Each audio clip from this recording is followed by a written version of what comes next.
देश में petrol diesel की बढ़ रही कीमतों को लेकर केंद्रीय पेट्रोलियम और प्राकृतिक गैस मंत्री धर्मेंद्र प्रधान ने कहा कि अंतर्राष्ट्रीय बाजार में कच्चे तेल के दाम बढ़ने की वजह से घरेलू बाजार में पेट्रोल डीजल की कीमत बढ़ रही है। कोरोना वायरस की वजह से आपूर्ति में कटौती हुई थी और साथ ही तेल के उत्पादन पर भी इसका असर पड़ा था। हम जीएसटी परिषद से लगातार पेट्रोलियम उत्पादों को इसके दायरे में शामिल करने का अनुरोध कर रहे हैं, क्योंकि इससे लोगों को फायदा होगा। आजादी की पहले आसाम में ही तेल मिला था, क्रूड ऑयल आसाम में ही मिला था, इसी डिब्रूगढ़ इलाका में जहां हम लोग बैठे हैं दुलियाजान में, और इसके पास दिग्बोई जहां आईओसी की पहला देश की रिफाइनरी लगी है, वहीं तेल मिला था।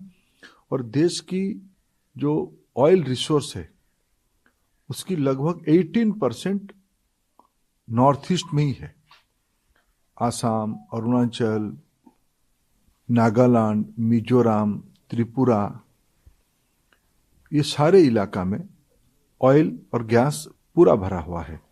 इसको एक लॉन्ग टर्म स्ट्रैटेजी बना के अभी तक जो काम हुआ है वो पर्याप्त नहीं है।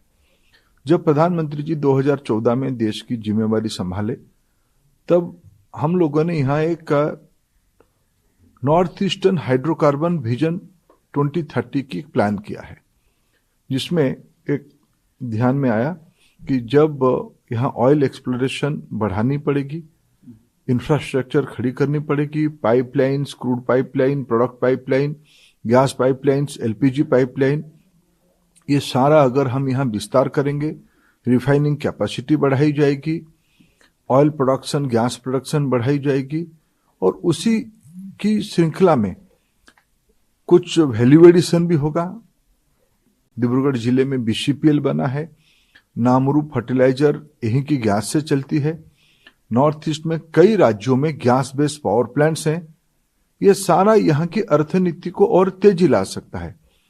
लगभग 1,30,000 करोड़ रुपया की अगर हम इन्वेस्टमेंट करते हैं, इसकी योजना हमने पिछले 2015-16 में बनाई, उसी का कल हम लोगों ने एक रिव्यू किया, जिसमें लगभग 50-55 हजार करोड़ रुपया की प्रोजेक्ट डेडिकेट भी कर दिया गया है।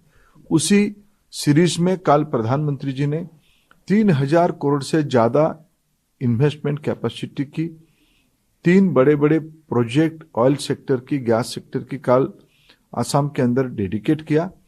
इसमें से स्थानीय रोजगार बढ़ रहा है, स्थानीय सरकारों को रेवेन्यू ज्यादा मिल रहा है, और एक डाउनस्ट्रीम इकोनॉमी भी उसमें से डेवलप हो रही है। एनर्जी, विशेष करके ऑयल एंड गैस सेक्टर की बड़ी रोल है नॉर्थ ईस्ट की इकोनॉमिक डेवलपमेंट में। कांग्रेस अध्यक्ष सोनिया गांधी द्वारा प्रधानमंत्री नरेंद्र मोदी को लिखे पत्र पर धर्मेंद्र प्रधान ने कहा कि सोनिया जी को पता होना चाहिए कि राजस्थान और महाराष्ट्र में सबसे अधिक कर है। लॉकडाउन के दौरान केंद्र और राज्य सरकारों की कमाई बेहद कम थी। हमने नौकरियों में वृद्धि लाने के लिए बजट में विभिन्न क्षेत्रों को बड़े हिस्से आवंटित किए हैं। देखिए, निश्चित रूप में अभी की अंतर्राष्ट्रीय बाजार में कच्चे तेलों की दाम में बढ़ने के कारण कंज्यूमर की प्राइस बढ़ी है। ये बात भी सही है, कुछ हिस्सा उसमें टैक्स भी इकट्ठा किया जाता है। केवल भारत सरकार टैक्स नहीं कलेक्शन करती है।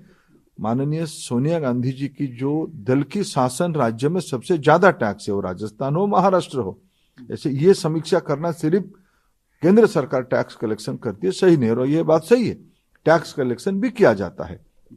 आज कोरोना के समय में देश की अर्थनीति जिस प्रकार की खराब स्थिति में पहुंची थी, उस स्थिति में आमदनी राज्य सरकारों की हो या केंद्र सरकार की हो, आमदनी लॉकडाउन के कारण ना के बराबर हो गई थी। उस समय में जो टैक्स के माध्यम से कुछ संग्रहित राशि है, उसमें हमने इस बार बजट में 35,000 करोड़ रुपया वैक्सीन के लिए व्यवस्था किया है। हेल्थ सेक्टर की स्पेंडिंग को 137% बढ़ाया है। किसानों की खर्चे बढ़ाए हैं। Railway sector, road sector, aviation industry में एयरपोर्ट्स बनना, बड़े बड़े कारखाना बनना, जिसके कारण देश में मैंडेज, श्रम दिवस नए बनने वाले हैं। लोगों को रोजगार मिलने वाला है। लोगों को, सामान्य गरीब लोगों की आर्थिक उपार्जन हो, उसकी व्यवस्था की गई है। इस बार बजट में 32% ज्यादा खर्चा पिछले साल से किया जा रहा है। आखिर ये रिसोर्स हम लाएं कहां से? लोगों की भलाई के लिए इस सारे काम को किया जा रहा है। बाकी किसी को राजनीतिक टिक्का टिप्पणी देना है उनकी विषय है।